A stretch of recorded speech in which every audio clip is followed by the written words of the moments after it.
Hi friends, welcome to my channel. तो आज हम लोग करने वाले हैं सीटेट 2024 दिसंबर में का जो एग्जाम हुआ था उसका ये प्रीवियस ईयर्स क्वेश्चन पेपर है। इसमें हम लोगों ने साइंस का क्वेश्चन स्टार्ट किया हुआ है, तो उसमें हम लोग कुछ क्वेश्चन कर चुके हैं। तो वो वीडियो नहीं देखे आप लोग तो प्लेलिस्ट में जाइए, वो वीडियो जरूर देखिए। और देखिए, ये क्लास करने से आपका कंसेप्ट भी क्लियर होगा, क्योंकि जिस क्वेश्चन में जहां से पूछा गया है क्वेश्चन, उस कंसेप्ट को मैं खुद क्लियर आप लोग को करा देती हूँ कि अगर वहां से फिर अगर क्वेश्चन पूछ लिया जाए तो आप उसको आसानी से कर लेंगे। और आपको भी पता है कि पेपर में जो आप लोग की एनसीईआरटी बुक है वहीं से क्वेश्चन बनता है, तो एनसीईआरटी की थ्योरी भी आपकी चल रही है, बिल्कुल फ्री है, आप लोग पढ़िए, उस क्लास को जरूर देखिए। एनसीईआरटी एग्जाम्पलर कीजिए, जो कि आप लोग को ऑलरेडी मिल रहा है वो क्लास, तो आप लोग जरूर उसको कीजिए। और ये आप लोग को प्रीवियस ईयर्स भी कराया जा रहा है, जिससे कि आपको अंदाजा चल सके कि हाँ कहाँ से क्वेश्चन पूछा जाता है। तो इसकी क्लास नहीं देखे हैं तो आप जरूर देखिएगा। और आपको जितना मैं बताती चलती हूँ कि ये आपको याद करना है, तो आपको जरूर याद करना है। अगर वो सिर्फ आप करते चल रहे हैं तो आप साइंस में बहुत अच्छे नंबर लेके आएंगे। तो चलिए हम लोग स्टार्ट करते हैं, क्योंकि हम लोग साइंस देख रहे हैं तो हम लोग साइंस के क्वेश्चन पे ही चलते हैं। मैथ का है, उसके बाद इसके नीचे ही साइंस का क्वेश्चन आएगा। तो चलिए हम लोग साइंस का देखते हैं, और देखने के बाद आप लोग बताया भी कीजिए कमेंट में कि आप लोग को इसमें से कितने क्वेश्चन सही हो रहे हैं, और क्या ये मेरे पढ़ाने का तरीका जो कि आप लोग को एक्सप्लेन पूरे क्वेश्चन किया जा रहा है वो अच्छा है, या केवल आप क्वेश्चन करना चाह रहे हैं, तो वो भी कमेंट कर दीजिएगा। लेकिन मैं यही चाहती हूँ कि अगर आप लोग एक क्वेश्चन किए और उसके इर्द गिर्द जितने क्वेश्चन बन रहे हैं वो खुद आप यहीं पे पढ़ लें, जिससे कि आपका कंसेप्ट क्लियर हो जाए। और सबको पता होता है, अगर आप भी तैयारी कर रहे हैं तो पता ही होगा कि जब हम क्वेश्चन के साथ एक्सप्लेनेशन देखते हैं या उसको अगल बगल जितने इर्द गिर्द के क्वेश्चन बनने लायक हो देखते हैं, तो हमारा कंसेप्ट और क्लियर हो जाता है। तो ये सारी क्लास देखिए, ये क्वेश्चन हम लोगों ने कर लिए हैं, यानी हम लोग को कहाँ से क्वेश्चन करना था, ये बाकी क्वेश्चन हम लोग कर चुके थे। तो चलिए हम लोग देखते हैं कौन सा क्वेश्चन हम लोग को करना था। तो हम लोग को क्वेश्चन करना था यहाँ पे 21 से, यानी यहाँ पे तक क्वेश्चन हम लोग कंप्लीट कर चुके थे। आज हम लोग करेंगे 71 से। तो यहाँ पे देखिए दिया है कंप्लीट द फॉलोइंग टेबल। यहाँ पे आपको मिलान करने वाला दिया है, इसमें आप लोग को इलेक्ट्रॉन संख्या दिया है, प्रोटॉनों की संख्या दिया है, न्यूट्रॉनों की संख्या दिया है। तो पहले क्वेश्चन पढ़ते हैं, उसके बाद ही देखा जाए कि इस क्वेश्चन में क्या पूछा गया है। तो देखिए इसमें पूछा गया है निम्नलिखित सारणी को पूरा कीजिए। परमाणु संख्या, द्रव्यमान संख्या, इलेक्ट्रॉनों की संख्या, प्रोटॉनों की संख्या और न्यूट्रॉनों की संख्या दिया हुआ है। और यहाँ पे A B C D E F क्रमशः करके ये यहाँ पे आप लोग को देखिए, यहाँ पे खाली जगह दिया गया है कि यहीं पे आप लोग को क्या क्या भरना है, जो भरना है आपको यहीं पे भरना है। तो परमाणु संख्या 9 है, तो उसकी द्रव्यमान संख्या कितनी हो जाएगी, और उसका इलेक्ट्रॉनों की संख्या कितनी हो जाएगी, उसमें प्रोटॉन की संख्या कितना होगा और न्यूट्रॉन की संख्या कितना होगा। तो ये आपसे पूछा गया है। तो यहाँ पे आप देख सकते हैं, यहाँ पे देखिए आपको अगर कंसेप्ट क्लियर है प्रोटॉन, न्यूट्रॉन और इलेक्ट्रॉन का, तभी इस क्वेश्चन का आप आंसर दे पाएंगे। तो देखिए कभी कभी प्रोटॉनों की संख्या बराबर हो जाता है न्यूट्रॉनों की संख्या बराबर इलेक्ट्रॉनों की संख्या, जब कोई तो अपना इलेक्ट्रॉन किसी को न तो दान दिया हो ना तो किसी से ग्रहण किया हो, तो प्रोटॉन के बराबर होगा। तो अब इस सारणी से आपको भरना है। यहाँ पे देखिए, यहाँ पे दिया है परमाणु संख्या 9, तो जब परमाणु संख्या 9 दिया है तो प्रोटॉनों की संख्या भी कितनी हो जाएगी, 9 ही हो जाएगा। तो यहाँ पे आपको भरना होगा 9। उसके बाद जब प्रोटॉन की संख्या 9 हो गई और परमाणु संख्या 9 हो गया, तो प्रोटॉनों की संख्या प्लस इलेक्ट्रॉन की संख्या या परमाणु क्रमांक बराबर हो जाता है न्यूट्रॉनों की संख्या। तो टोटल कितना हो जाएगा, यहाँ पे परमाणु संख्या कितना आपके पास दिया हुआ है। अब हमें निकालना है द्रव्यमान संख्या, यानी उसका भार निकालना है। तो हम जोड़ लेंगे परमाणु की संख्या प्लस न्यूट्रॉनों की संख्या। तो यहाँ पे हमें परमाणु की संख्या, प्रोटॉन की संख्या कितनी मिली थी 9, और यहाँ पे न्यूट्रॉनों की संख्या कितनी मिली है 10। तो 9 + 10 कितना हो जाएगा 19। अब देखिए ए का मान, यहाँ पे ए का मान 19 किस ऑप्शन में दिया हुआ है, तो ये में नहीं दिया है, गलत। यहाँ पे इसमें दिया है, ये हो सकता है, अभी देखिए, फिर ये 4 में नहीं दिया, ये भी गलत। यहाँ पे 3 दिया है, इसमें हो सकता है, ध्यान से देखते चलिए।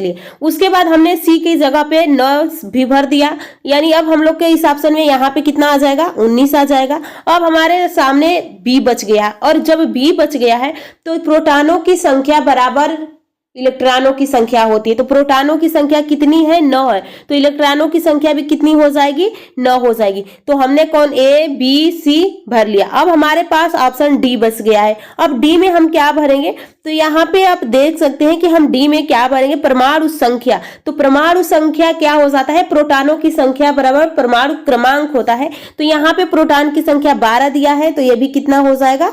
12 हो जाएगा। अब यहाँ पे 19 मिल गया, 9 मिल गया, यहाँ भी 9 मिल गया, हमें 12 भी मिल गया। लेकिन यहाँ पे आप देखिए 9 मिला है यानी 19 मिला है, 10, तो ये ऑप्शन कट गया। ऑप्शन तो कट गया, हमें ऑप्शन सही मिल गया 3, लेकिन आगे भी इसका कंसेप्ट क्लियर आपको करना है। फिर देखिए इलेक्ट्रॉन की संख्या। तो इलेक्ट्रॉन की संख्या क्या हो जाती है? प्रोटॉनों की संख्या बराबर इलेक्ट्रॉनों की संख्या। तो यहाँ पे क्या हो जाएगा? 12 हो जाएगा। उसके बाद जब ये इलेक्ट्रॉन की संख्या भी हमें मिल गई और परमाणु क्रमांक भी मिल गया, तो प्रोटॉनों की संख्या, इलेक्ट्रॉनों की संख्या, उसके बाद यहाँ पे हमें हो जाएगा। तो जब हम परमाणु क्रमांक में से प्रोटॉन की संख्या घटा देंगे तो हमें न्यूट्रॉन की संख्या आ जाएगी। तो जब हम यहाँ 24 माइनस क्या करेंगे? माइनस 12 करेंगे तो हमारे पास 12 आ जाएगा, यानी यहाँ पे 12 हो जाएगा। तो ये आप लोग का कंप्लीट हो गया। तो सही ऑप्शन क्या हो जाएगा? 3 हो जाएगा। उम्मीद करती हूँ ये सारे पॉइंट आपको समझ में आ गए होंगे।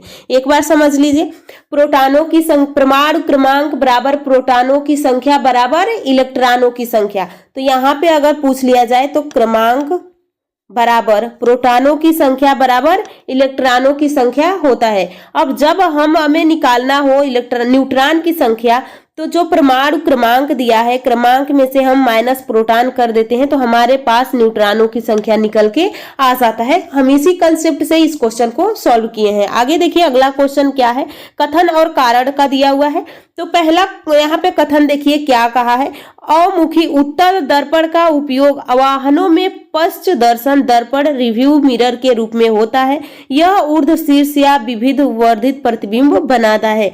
तो आपको पता है कि जो उत्तल दर्पण होता है, यानी दर्पणों का उपयोग, जो उत्तल दर्पण होता है वो हमेशा सीधा छोटा प्रतिबिंब बनाता है, लेकिन जो अवतल दर्पण होता है वो हर प्रकार का प्रतिबिंब बनाता है। वहीं पे अगर उत्तल लेंस पूछ लिया जाए तो ये हर प्रकार का प्रतिबिंब बनाएगा, लेकिन उत्तल यानी अवतल लेंस पूछ लिया जाए तो आभासी और सीधा ही प्रतिबिंब बनाता है। तो यहाँ पे आपके सामने दिया गया है कि बताइए इसमें। तो यहाँ पे ऑप्शन ए तो सही है, रिव्यू यानी पीछे से आ रही, जैसे कि जो ड्राइवर होते हैं उनके साथ उन्हीं के पास एक दर्पण लगा होता है, तो उसमें प्रतिबिंब सीधा बनता है और छोटा बनता है, तो ये सही है। लेकिन दूसरा ऑप्शन क्या है? यह ऊर्ध्व शीर्ष एवं विभेदित प्रतिबिंब बनाता है। विभेदित उनका व्यापक दृष्टि क्षेत्र होता है। तो यहाँ पे देखिए ए सही है, केवल R2 ही ए की सही व्याख्या कर रहा है। तो यहाँ पे आपको व्याख्या से पूछा कि उसका सही, यानी ये व्यापक दृष्टि क्षेत्र, व्यापक दृष्टि क्षेत्र बड़े क्षेत्र का भी छोटे में बना देता है। तो यहाँ पे R1 नहीं दे रहा है व्याख्या, केवल R2 ही व्याख्या दे रहा है। तो सही ऑप्शन क्या हो जाएगा? आपका 4 हो जाएगा। अगला क्वेश्चन देखिए, अगला क्वेश्चन क्या पूछा गया है? यहाँ पे देखिए पूछा गया है कि स्वपरागण केवल द्विलिंगी पुष्प फूलों में होता है, हो सकता है, या पर परागण केवल एक लिंगी पुष्प फूलों में हो सकता है। तो यहाँ पे आप लोग का यस1 सही है पर आर। यहाँ पे स्वपरागण केवल द्विलिंगी पुष्प फूलों में होता है, सही है। पर परागण केवल एक लिंगी पुष्प फूलों में होता है। तो यहाँ पे भी आपका सही आंसर हो जाएगा ऑप्शन 4। अगला क्वेश्चन देखिए, अगला क्वेश्चन क्या पूछा गया है? निम्नलिखित में से कौन सा कथन सही है? ये आप लोग के क्लास 8 का एक चैप्टर है, या 7 में भी ये चैप्टर है मिट्टी के बारे में। तो अगर मिट्टी वाला चैप्टर पढ़े हैं तभी इस क्वेश्चन को आप आसानी से कर पाएंगे। तो चलिए हम लोग देखते हैं कि ये क्या कह रहा है। यहाँ पे कह रहा है कि निम्नलिखित में से कौन सा कथन सही है? तो निम्न जल धारक क्षमता वाली मृदा का उत्तम वातन होता है तथा वो उच्च अंतःस्रावण दर होती है। निम्न जल धारक क्षमता वाली मृदा का कमजोर वातन होता है, उच्च अंतःस्रावण दर होती है। निम्न जल धारक क्षमता वाली मृदा का उत्तम वातन होता है, निम्न अंतःस्रावण दर होती है। निम्न जल धारक क्षमता वाली मृदा का कमजोर वातन होता है, निम्न अंतःस्रावण दर होती है। तो सही पूछा है, तो निम्न जल धारक क्षमता वाली मृदा का उत्तम वातन होता है जो उच्च अंतःस्रावण दर होती है। तो ऑप्शन ए सही हो जाता है। अगला क्वेश्चन देखिए, अगला क्वेश्चन क्या पूछा गया है? यहाँ पे पूछा गया है कि सही नहीं है, यानी यहाँ पे निगेटिव पूछा गया है। तो यौगिक संगठन पदार्थों के गुणों को दर्शाते हैं। केवल तत्व ही यौगिक बनाने के लिए अभिक्रिया कर सकता है। प्रत्येक यौगिक के संयोजन सदैव स्थिर निश्चित होता है। या यौगिक को भौतिक एवं रासायनिक विधियों द्वारा ही पृथक किया जा सकता है। तो यहाँ पे आपका सही आंसर कौन सा हो जाएगा? पूछा है नहीं है, तो यहाँ पे यौगिक संगठन पदार्थों के गुण को दर्शाते हैं।